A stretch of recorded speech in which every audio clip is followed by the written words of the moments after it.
the Governor of West Bengal order, in exercise of the power conferred on me by Article 164(1) of the Constitution of India, I, R.N. Ravi, Governor of West Bengal, hereby appoint Shri Shubhendu Adhikari as Chief Minister of the State of West Bengal, signed by Shri R.N. Ravi, Governor of West Bengal, on 8th May 2026.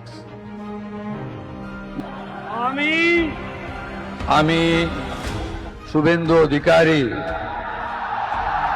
ঈশ্বরের নামে শপথ করিতেছি যে বিধি দ্বারা স্থাপিত ভারতের সংবিধানের প্রতি আমি অকৃত্রিম নিষ্ঠা ও আনুগত্য পোষণ করিব। আমি ভারতের সার্বভৌমত্ব ও অখণ্ডতা রক্ষা করিব।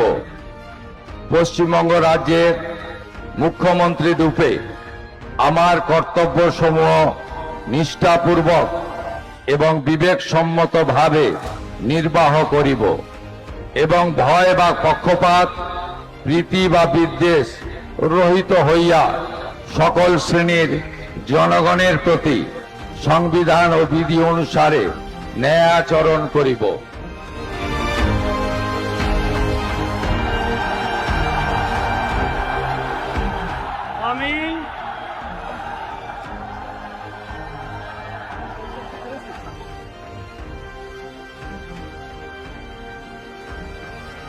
আমি শুভেন্দু অধিকারী ঈশ্বরের নামে শপথ করিতেছি যে পশ্চিমবঙ্গ রাজ্যের মুখ্যমন্ত্রী রূপে যে কোনো বিষয় যাহা আমার বিবেচনার জন্য আনিত হইবে বা আমি জ্ঞাত হইব, তাহা মুখ্যমন্ত্রী রূপে আমার কর্তব্য সমূহের যথাযথ নির্বাহের জন্য যেরূপ আবশ্যক হইতে পারে তদ্গতিকে আমি প্রত্যক্ষ বা পরোক্ষভাবে কোনো ব্যক্তি বা ব্যক্তিগণের নিকট জ্ঞাপন করিব না বা প্রকাশ করিব না।